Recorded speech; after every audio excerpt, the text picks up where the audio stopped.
Bismillahirrahmanirrahim. Assalamualaikum warahmatullahi wabarakatuh. Pertama, di sini terdapat pengertian analisis ekonomi. Analisis ekonomi merupakan salah satu dari 3 analisis yang perlu dilakukan oleh investor dalam penentuan keputusan investasinya. Nah, analisis ekonomi ini perlu dilakukan karena kecenderungan adanya hubungan yang kuat antara apa yang terjadi pada lingkungan ekonomi makro dan kinerja suatu pasar modal. Nah, variabel ekonomi makro di sini terdapat lingkungan ekonomi makro yang di mana lingkungan itu mempengaruhi operasi perusahaan sehari-hari. Kemampuan investor di sini dapat dalam memahami dan meramalkan kondisi ekonomi makro di masa yang akan datang akan sangat berguna dalam pembuatan keputusan untuk berinvestasi yang menguntungkan pastinya. Nah, untuk itu, seorang investor harus memperhatikan beberapa indikator ekonomi makro yang dapat membantu mereka dalam memahami dan meramalkan kondisi ekonomi makro ke depannya. Nah, di sini terdapat beberapa variabel makro yang perlu diperhatikan oleh seorang investor.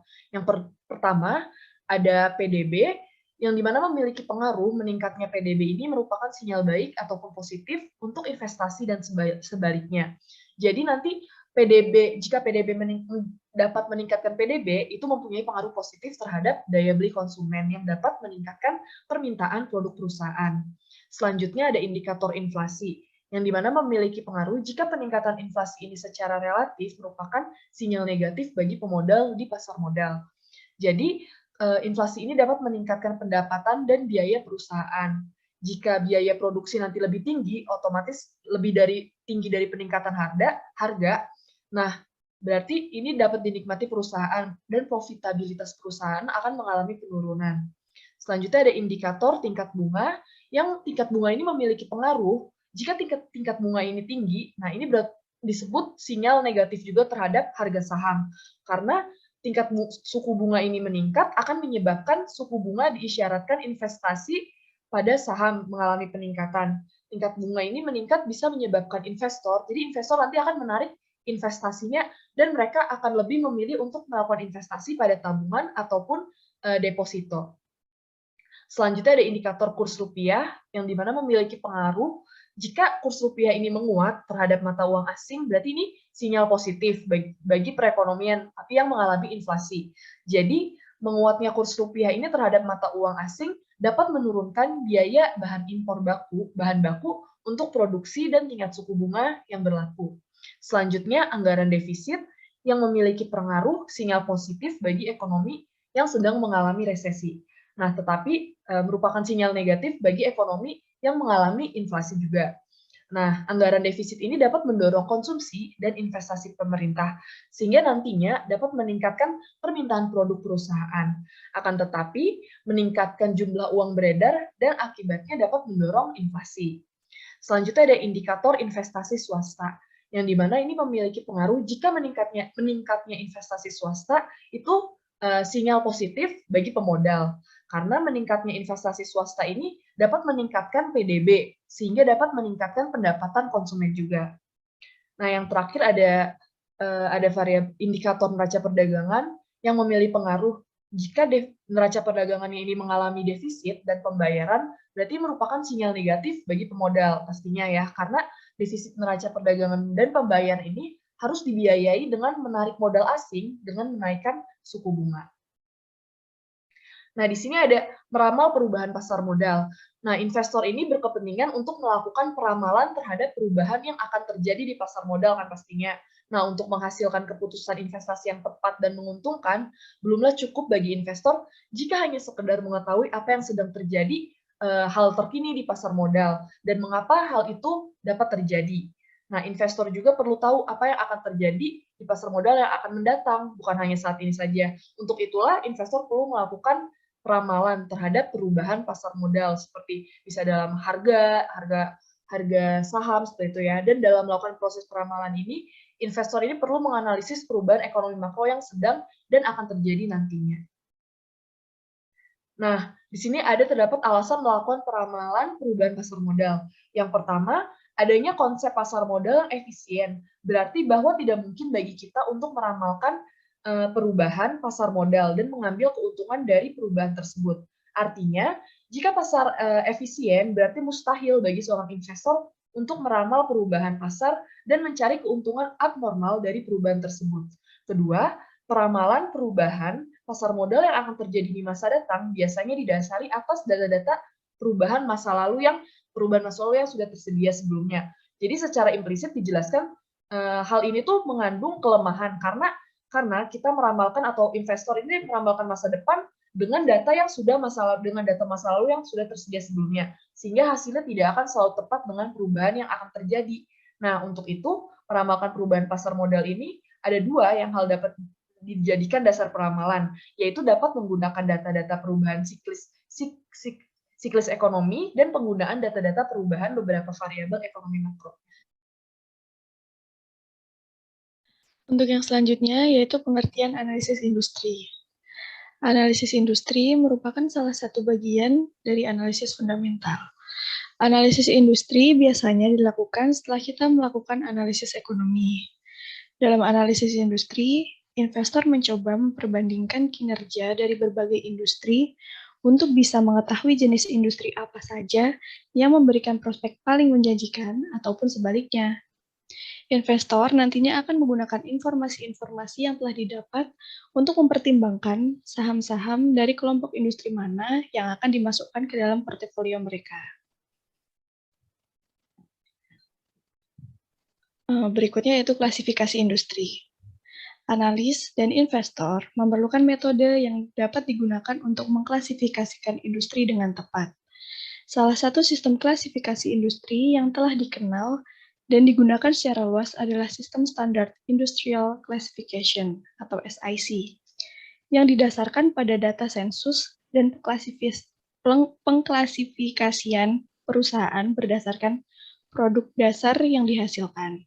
Ada beberapa sistem klasifikasi lainnya, di antaranya adalah indeks industri yang dikeluarkan oleh Standard & Poor's Corporation.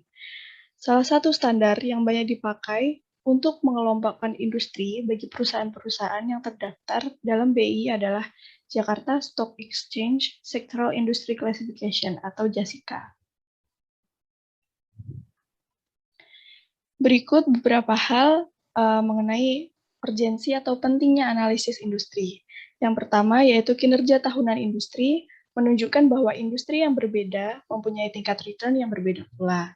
Yang kedua, tingkat return masing-masing industri berbeda di setiap tahunnya.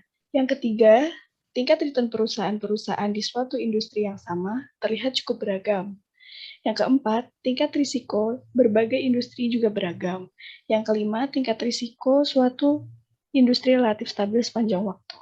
Sehingga analisis industri ini penting untuk dilakukan sehingga dapat memudahkan investor untuk menentukan investasi apa yang akan mereka masukkan dalam portofolio. Estimasi tingkat keuntungan industri, untuk menilai suatu industri ada dua langkah yang perlu dilakukan, yaitu yang pertama mengestimasi earning per share atau EPS yang diharapkan dari suatu industri, dan yang kedua mengestimasi price earning ratio yang diharapkan atau disebut juga sebagai expected earning multiply industry.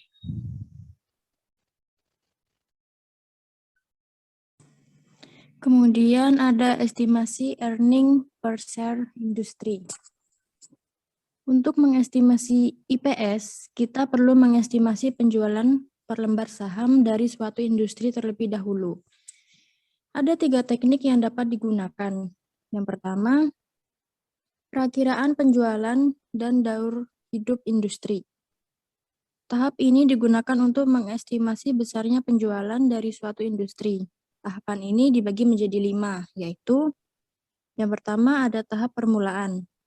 Masa-masa awal perkembangan sebuah industri, pertumbuhan penjualan sangat kecil, dan profit yang dihasilkan kemungkinan akan menunjukkan angka negatif, karena perusahaan harus mengeluarkan dana yang cukup besar untuk menutupi biaya promosi dan pengembangan produk di awal-awal pertumbuhan ekonomi. Yang kedua ada tahap pertumbuhan, yaitu penjualan tumbuh sangat cepat, permintaan meningkat, persaingan belum begitu ketat, profit tumbuh dengan tinggi.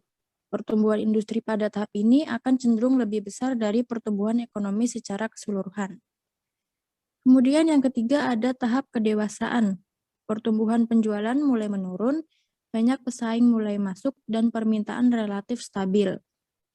Dan yang keempat, ada tahap stabil, yaitu tahap yang paling panjang dalam daur hidup industri. Pada tahap ini, investor mengestimasi pertumbuhan penjualan secara mudah, karena penjualan berkolerasi tinggi dengan kondisi ekonomi. Namun, besarnya pertumbuhan penjualan masing-masing perusahaan secara individual dalam suatu industri akan berbeda-beda satu dengan yang lain. Kemudian yang kelima, ada tahap penurunan, yaitu tingkat penjualan dan profit industri semakin menurun.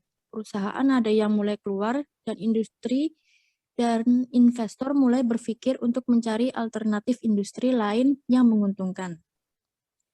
Kemudian yang kedua ada perakiraan penjualan dan analisis input-output, yaitu cara alternatif untuk mengetahui gambaran prospek penjualan suatu industri di masa-masa yang akan datang, dengan cara mengidentifikasi pemasok, supplier, dan konsumen dari suatu industri. Yang terakhir, perakiraan penjualan dan hubungan industri dan ekonomi. Teknik ini membandingkan tingkat penjualan industri dengan kondisi ekonomi secara menyeluruh, yang berhubungan dengan barang dan jasa yang diproduksi oleh industri tersebut. Selanjutnya, mengenai persaingan dan return industri yang diharapkan. Faktor yang mempengaruhi besarnya profit yang bisa diperoleh suatu industri adalah intensitas atau kuatnya persaingan dalam industri tersebut. Intensitas persaingan dalam suatu industri akan menentukan kemampuan industri untuk tetap memperoleh tingkat return di atas rata-rata. Adapun 5 faktor yang menentukan intensitas persaingan dalam suatu industri, yakni yang pertama, persaingan antara perusahaan yang ada dalam industri. Jadi persaingan yang ada dalam industri ini dipengaruhi oleh pertumbuhan industri dan biaya tetap. Pertumbuhan yang lambat akan membuat perusahaan semakin ketat bersaing dalam memperebutkan pangsa pasar yang relatif kecil.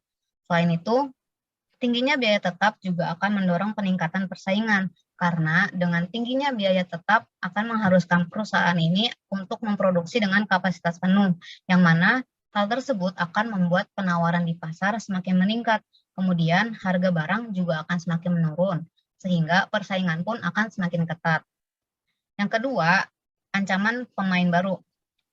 Meskipun sebuah industri mempunyai jumlah pesaingnya yang sedikit, investor tetap perlu mengidentifikasi perusahaan-perusahaan yang potensial menjadi pemain baru dalam industri.